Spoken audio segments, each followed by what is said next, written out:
Télésurveillance Santé Chaudière-Appalaches pour le maintien de votre autonomie.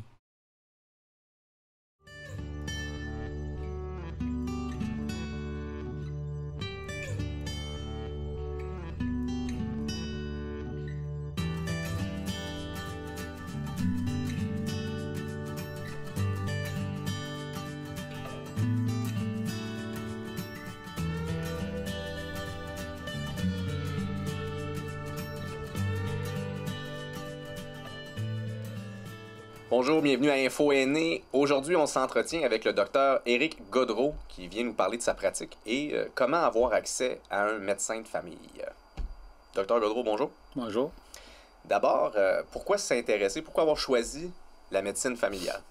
D'abord, pourquoi choisir la médecine?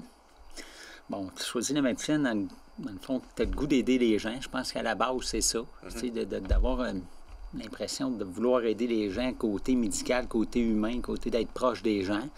Pourquoi la médecine familiale? Ben là, c'est ça. À un moment donné, en médecine, tu as deux parties. Tu as la partie chirurgicale.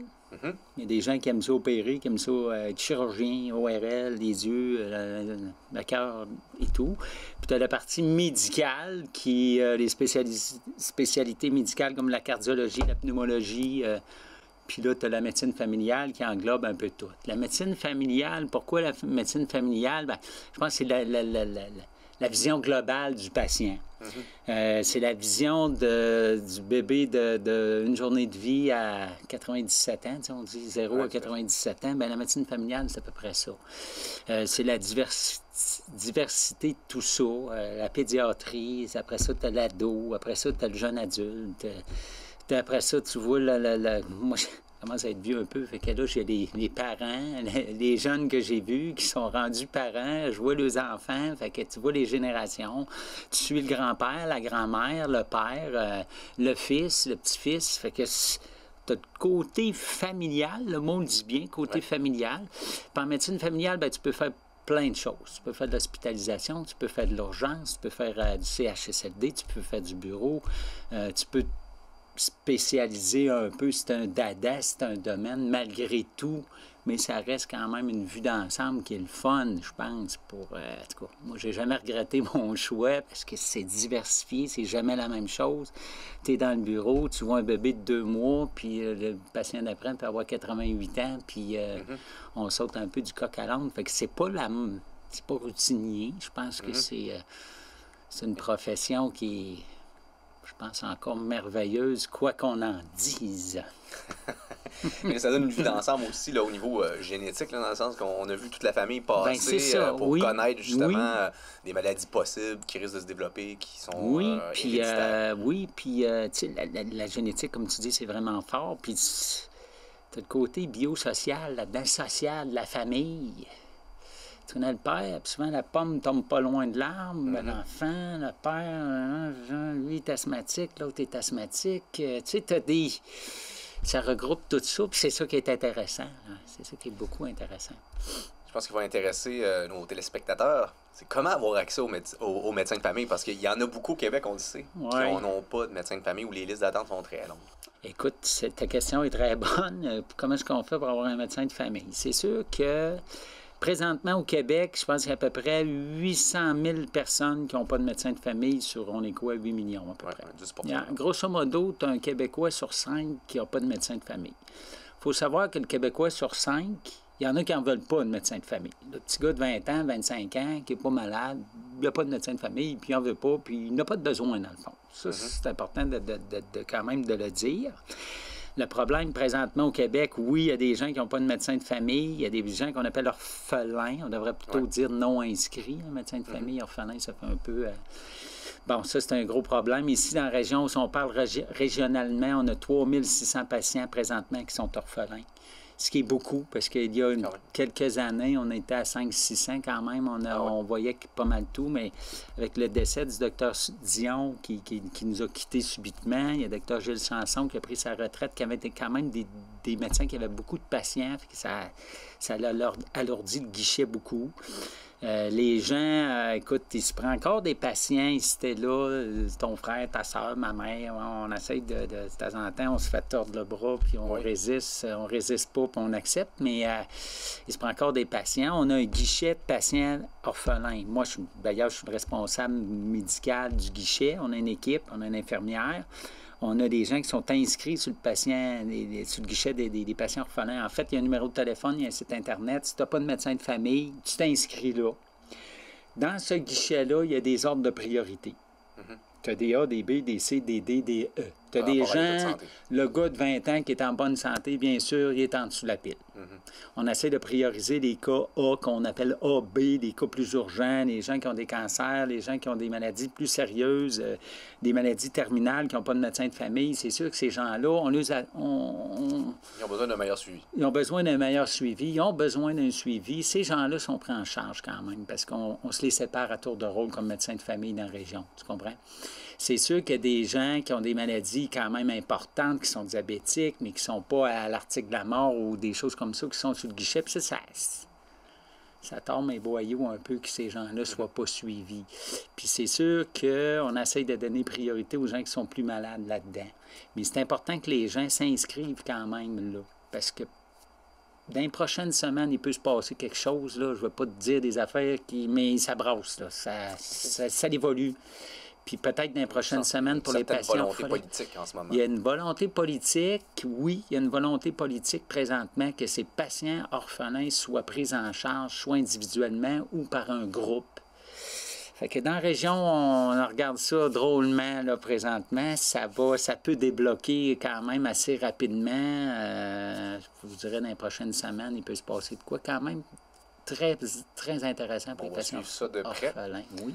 J'ai cru comprendre que si y a des gens dans votre famille qui ont un médecin de famille, donc c'est peut-être plus facile d'avoir accès à ce médecin de famille.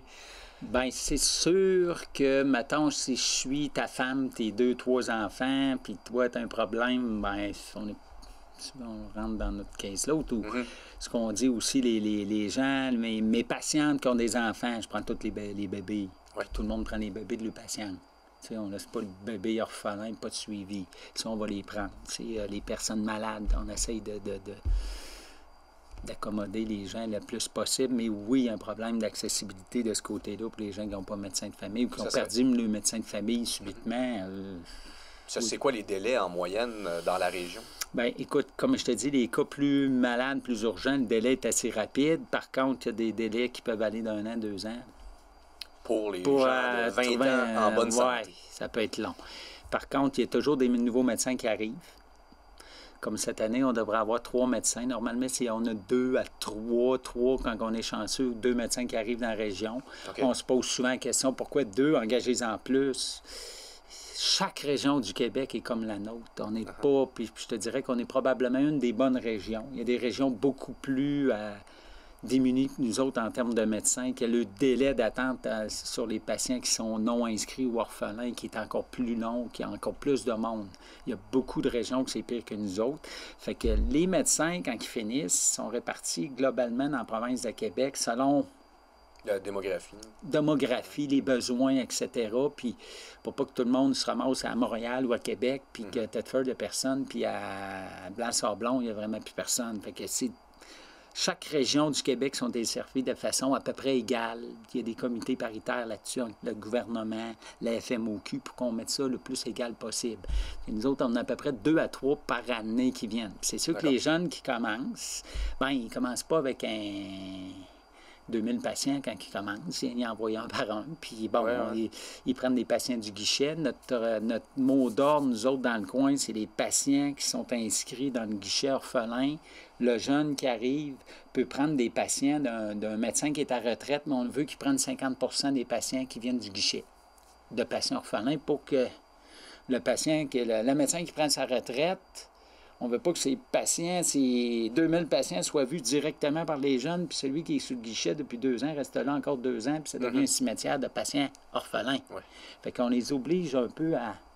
Puis ça va être encore plus comme ça, pour qu'ils prennent des patients qui sont orphelins, puis qu'ils se fassent un peu un tournoi, pour ne pas rester orphelin des années de temps. Un médecin établi là, dans sa pratique, combien Oui. peut avoir De patients? De patients? Vous avez dit 2000, là. Bien, écoutez, c'est variable. Ouais. C'est beaucoup variable. Je te dirais que c'est sûr que plus que tu avances en âge, puis ça c'est connu, plus que tu as 1 an, 2 ans de pratique, 3 ans de pratique, ta clientèle elle augmente un petit peu tout le temps jusqu'à temps qu'on atteigne un plateau, tout dépendant de ce que les gens font. Souvent, les jeunes, ils vont faire aussi de l'urgence ou de l'hospitalisation, donc ils ont moins de temps pour prendre beaucoup de patients. Les gens comme moi, plus âgés, plus vieux, qui a fait de l'urgence, de l'hospitalisation, tout ça, mais à un moment donné, on a délesté ça parce que notre clientèle a monté. Mais nous autres, on a plus de patients. Bon, ça joue entre quoi puis quoi. Bon, ça peut jouer de 1800 quelques patients comme moi à 500-600 patients pour quelqu'un qui commence. D'accord. Et un bon médecin de famille, comment on le décrirait? C'est quoi vos qualités? Écoute, les qualités, je pense que ça prend une bonne écoute, puis ça prend de la disponibilité beaucoup. Puis j'ai toujours dit que la plus grande qualité d'un médecin, c'est son jugement. À quelque part, il faut que tu aies du jugement. Ouais. C'est la plus grande qualité. Si tu n'as pas avoir toutes les connaissances, si tu n'as pas de jugement, tu ne feras pas un médecin extraordinaire. Si tu as un bon jugement, des bonnes connaissances, si tu n'as pas les connaissances, mais tu es capable de juger que tu n'as pas la connaissance pour savoir qu'est-ce qu'il y a, bien, tu prends le téléphone ou tu te demandes l'aide d'un spécialiste ou des choses comme ça, puis ça revient tout le temps au jugement. Les qualités, bien, d'être accessible, d'être à l'écoute, d'être près des gens. Une fois qu'on a notre médecin de famille, oui. comment ça se passe au départ? Comment on ouvre un dossier? Écoute, c'est la ça. première rencontre, disons. Bien, la première rencontre, ça se veut surtout une connaissance. On essaie de savoir les antécédents des gens, les opérations, quelles maladies qu'ils ont, qu'est-ce qu'ils prennent comme médicaments, etc., les allergies, fumes-tu, prends-tu un coup, prends-tu des drogues. On fait un bon topo. On fait un bon examen, la pression, etc. Souvent, on fait des prises de sang, tout dépendant de l'âge. Certains examens, mammographie, dépistage du cancer des intestins, des choses comme ça, selon l'âge du patient. Puis on a tous nos barèmes, on a toute notre façon, idéalement, de faire des choses. Mais la première rencontre, c'est sûr, est un petit peu plus longue parce qu'on ne connaît pas notre gens. Puis il y a beaucoup de questions à faire. Puis au fil des rencontres, bien, à un moment donné, on connaît nos gens.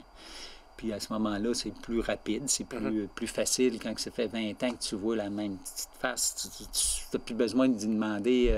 On le sait pas mal, puis on se connaît, puis ça va plus vite. Mais c'est sûr que la première rencontre, c'est pour ça que quand les jeunes qui sortent de l'université commencent, bien, c'est plus long. Ils ne peuvent pas prendre Ils peuvent une pas savoir tonne si de la personne a patients. perdu 20 livres. C'est tout le temps du nouveau à chaque patient.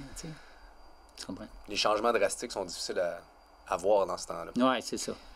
Et la prise de rendez-vous, une fois qu'on a notre médecin de famille, comment ça fonctionne? Là, ça a changé dans les dernières années, d'ailleurs. Système informatisé, Ouais, système téléphonique. C'est ça. Il y a toujours le système téléphonique. Maintenant, il y a beaucoup avec l'informatique, prise de rendez-vous électroniquement peut se faire. Nous autres, à notre clinique à GMF des Appalaches, les gens peuvent prendre rendez-vous pour la clinique d'urgence mineure. Avant, on disait sans rendez-vous. Mais c'est prendre rendez-vous pour aller au sans rendez-vous. C'est laver les oreilles. Mais on a changé de nom. C'est une bonne idée. Demande. Écoute, c'est ça. On peut faire ça électroniquement. On peut faire ça encore. On a encore nos secrétaires qui répondent au téléphone. Puis, traditionnellement, quoi. Fait que, pour les personnes âgées, des fois, qui sont pas moins habiles avec l'électronique, ben, on a encore le téléphone, ça, il n'y a pas de problème. Puis à quelle fréquence on devrait voir notre médecin de famille? Tout dépendant de l'âge, tout dépendant des pathologies. Écoute, tu as des gens qu'on voit une fois par année, puis c'est bien correct. Tu as des gens qu'on voit 2 ans, c'est bien correct. La jeune femme de, je sais pas, 30 ans, pour te donner un exemple, qu'on fait une cytologie aux 2 à 3 ans, on peut les voir aux 2 à 3 ans, c'est bien correct. Tu as la personne plus âgée qui est diabétique, avec différentes facteurs de risque, différentes choses qui prennent quand même beaucoup de médicaments. Les autres, on va les voir un petit peu plus régulièrement, au moins une fois par année, certains. Il y a des gens qui ont besoin des suivis des fois plus ponctuels durant un épisode aigu, mettons CSST, tu as un problème, on peut le voir des fois aux semaines ou 2 semaines, puis jusqu'à temps que le problème est réglé, puis après ça, on le revoit dans un an. Fait que c'est bien variable selon l'âge, selon tes pathologies. Ouais, et puis, quelqu'un, justement, qui a peut-être des problèmes cognitifs, est-ce qu'on fait est-ce que vous faites des rappels? Est-ce que vous appelez vos patients? Des rappels, oui puis non. En fait, oui puis non. Il se fait des rappels. Souvent, les gens, ben, on va prescrire, mettons, on va prescrire des médicaments pour 1 an ou 1 an et demi. Puis là, vous dites quand il en manque, quand tu n'auras plus de médicaments, ça va être le temps de me revoir pour faire tes prises de sang, ta mammographie, ton test de mémoire. Fait que ça se fait un peu comme ça, là. OK. Mais c'est ça, on essaie de... On essaie de responsabiliser les patients aussi, à quelque part. Tu dis, je te revois dans 3 mois.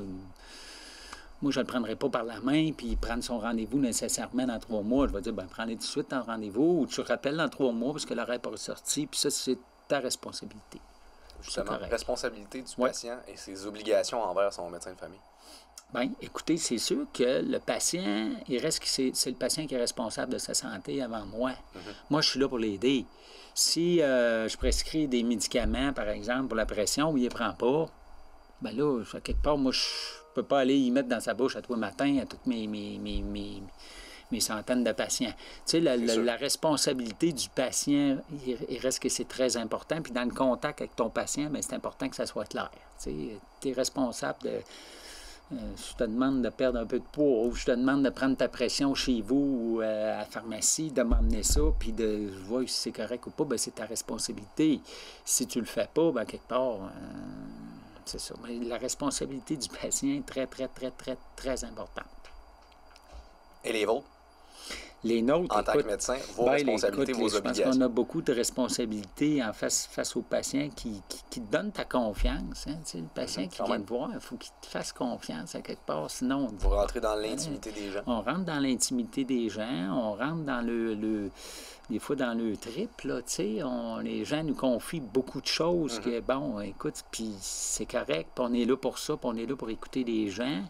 Notre responsabilité, comme je te disais, c'est d'écouter les gens beaucoup, essayer d'être disponible aussi, essayer de, tu sais, comme on parlait tantôt, il y a beaucoup de patients orphelins, bon, des fois, tu sais, on est pogné tout le temps entre, je veux passer beaucoup de temps quand je te vois avec toi, mais... Si je passe 1 heure avec toi, puis il y en a 3000, au lieu d'en avoir 3600, il y en a 5000 orphelins qui n'en ont pas, bien, tu sais, on est pogné un petit peu là-dedans. Les gens disent, bon, ben, tu vas vite. Ouais, je vais vite, mais si je ne vais pas vite, tu ne seras pas vu. On est tout le temps un petit peu pogné là-dedans. Puis ça, c'est un petit peu désagréable, mais il faut vivre avec. Puis c'est notre responsabilité d'essayer de juger ton temps que tu as besoin pour voir un patient, puis de donner un service aussi. Si quelqu'un appelle puis tu n'as pas de rendez-vous pour 2 mois, bien, le service n'est pas très bon. Si tu appelles et tu as un rendez-vous dans 3 jours, c'est le fun, tu sais. C'est encore mieux si tu l'as la journée même. Puis ça, souvent, bien, dans nos plages de patients de rendez-vous, on a nos rendez-vous, puis on se garde tout le temps des rendez-vous maintenant qu'on appelle des rendez-vous journaliers ou to-day, qu'on dit en anglais. Pour des urgences? Peut-être pour les urgences. On en garde tout le temps, tous les médecins, on a tendance à se garder ça, que la journée même, bien, on peut voir les urgences un peu. Fait que ça, les gens, ils apprécient beaucoup. On a toujours nos cliniques de 100 rendez-vous, comme chez nous, l'après-midi, le samedi matin, le dimanche matin, le lundi soir, le mercredi soir. Fait que on a quand même de la plage pour les urgences, là, quand même assez d'avoir d'ouverture pour que les gens soient vus rapidement. Parce que quand tu as mal à quelque part ou tu as un problème, tu ne veux pas être vu dans 3 mois, tu vas être vu assez rapidement. Ça, c'est notre responsabilité d'essayer de gérer ça, là. On l'entend beaucoup dans les médias, de la pression politique également, pour justement que les médecins voient un certain nombre de patients par jour ou d'avoir une certaine quantité de patients. Oui, puis le temps. On a de la pression pour, mettons, quelqu'un va à l'urgence, puis c'est pas une urgence, il nous retourne dans notre bureau, puis il faut le voir idéalement 36-48 heures. Bon, des fois, c'est correct.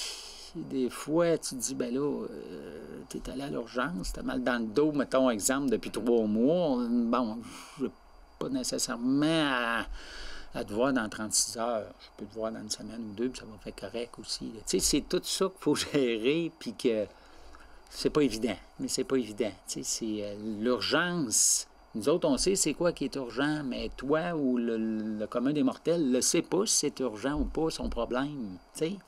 Puis quand tu as un problème de santé, pour toi, c'est important.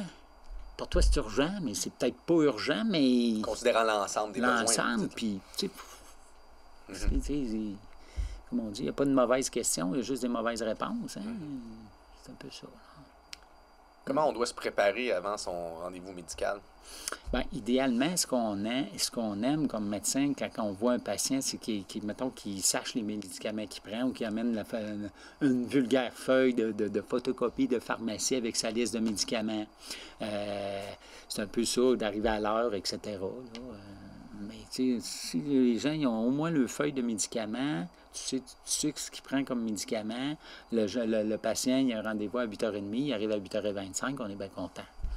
Puis avec un sourire, c'est encore mieux. Ben oui. Et puis à 8h30, il va être vu dans votre bureau. À 8h30, on essaye à 8h30, mais j'avoue, en tout cas, moi, personnellement, on est tout le temps plus en retard qu'en avance, mais comme je te dis, des fois, il y a des tendance gens... que j'ai observé à travers le temps. Ben oui. J'imagine que le docteur, il sait à quelle heure qu'il commence, mais c'est pas à quelle heure qu'il finit. Ça, malheureusement, c'est comme ça, parce que, tu sais, on ne sait pas des fois ce qui nous... Des fois, c'est plus long, puis on prend le temps qu'il faut. Puis des fois, c'est très court, puis on dit hey, ça a été plus court que prévu. L'autre patient n'est pas arrivé. Fait que sur le total, ça s'égalise. Okay. C'est ça, on essaye de... Puis idéalement, comment ça se déroule un rendez-vous? Comment ça devrait se dérouler? Bien, écoute, le rendez-vous, ce qu'on apprend en médecine, la première chose, c'est une question ouverte pour commencer. Qu'est-ce qui vous amène? Qu'est-ce qui t'amène aujourd'hui? Puis on laisse parler le patient un petit peu. Il nous dit, bien, j'ai mal au coude, j'ai mal au bras. Bon, c'est correct. Il y a 2-3 petites choses. Parfait, on y va une par une, puis on essaie de régler les problèmes à ce moment-là, un par un. Puis si c'est trop compliqué ou trop complexe, puis des fois, il faut revoir le patient quand c'est de la santé mentale ou des choses comme ça, dépression ou des moments de la vie des fois un petit peu plus difficiles, bien, c'est sûr qu'on essaie de réconforter, on regarde si on a besoin de médicaments, mais souvent, il faut revoir les gens pour ces choses-là, puis prendre le temps un peu qu'il faut si ça prend des semaines, ou il faut les revoir plus souvent. Et il y a des gens qu'il faut voir plus souvent, il y a des gens qu'on n'a pas besoin de voir souvent, comme j'ai dit tantôt, comme je t'expliquais. Fait que c'est toujours un ajustement jour après jour, puis notre horaire, puis essayer de trouver le meilleur moyen de donner des rendez-vous, être efficace dans nos rendez-vous, puis d'avoir des plages pour que les gens puissent s'appeler pour avoir un rendez-vous rapidement. D'où là, à un moment donné, chacun a son nombre de patients qu'il pense qu'il peut gérer dans sa semaine de travail. Tu sais, tu peux prendre, je pourrais les prendre, les 3600 orphelins, mais je ne suis pas capable de les voir. Comment je les inscrirai à mon nom? Si le rendez-vous va dans 6 mois, 1 an, je ne vais pas plus avancer. C'est d'avoir ton nombre de patients, d'être capable d'offrir un bon service, d'être disponible, en fait. C'est ça que les gens veulent, la disponibilité, d'être présent pour le patient. À partir de quel moment on transfère ces patients vers les spécialistes? Bien, on transfère les gens vers les spécialistes. Comme nous autres, comme médecins de famille, on sent qu'on a atteint notre potentiel, nos connaissances. À un moment donné, on dit, bon, là, des fois, on se dit, bon, là, je suis rendu là, qu'est-ce que ça peut être? Là, ça me dépasse un peu, tu vas demander à un spécialiste. Ou les spécialités chirurgicales. Tu sais, tu as des spécialités, mettons, orthopédie, tu as un genou magané, tu es os sur os, tu as besoin d'une opération, ben là, je demande l'orthopédiste parce que moi, je ne fais pas cette opération-là. Tu as toutes les spécialités chirurgicales qu'on envoie parce qu'on a besoin de nos expertises chirurgicales. Puis tu as des spécialités aussi comme la cardiologie, la pneumologie, qui peuvent faire des tests un peu plus spéciaux, qui ont une autre expertise vraiment dans le domaine. Fait que quand tu te dis, bon, le patient, des fois on se gratte la tête, là, on se la gratte la tête à tous les jours et le soir et même la nuit. Malheureusement, mais on se la gratte souvent, puis ben des fois, on se fait aider par les spécialistes, puis on est bien content de pouvoir, des fois, aller en spécialité, nous renvoyer un bon rapport et nous dire ça, fais ça, on a fait ça, on a trouvé ça, on est bien content, puis on avance de même là-dedans. Là, et c'est toujours sous référence d'un médecin de famille. C'est sous référence d'un médecin de famille, oui. Parce que tu ne peux pas aller voir un spécialiste directement parce que, tu sais, c'est comme je te dis tantôt, le commun des mortels, il ne sait pas, là, si... Souvent, les gens vont dire, mettons, je veux voir un dermatologue. Bon, okay, tu veux voir un dermatologue. Ça prend 1 an et demi voir un dermatologue. Montre-moi donc ce que tu as, puis 95% du temps, on sait quelle crème donner, on sait qu'est-ce qu'il y a. Tu n'as pas besoin de voir un dermatologue, tu comprends? Mais les gens, s'ils avaient pu, ils seraient allés voir direct le dermatologue, mais là, au lieu d'un an, ben, ça aurait pris 2 ans. Et voilà. C'est à peu près ça, tu sais. Docteur Gaudreau, merci. C'est déjà tout le temps qu'on a. Dit. Je parle trop? Ben non, non, au contraire, très intéressant. La semaine prochaine, on voit Marie-Ève Nadeau qui va être avec nous du CIS de Chaudière-Appalaches pour parler de directives médicales anticipées et aide médicale à mourir, des sujets peut-être un peu difficiles, mais importants à aborder pour bien les comprendre. Merci beaucoup. À la semaine prochaine.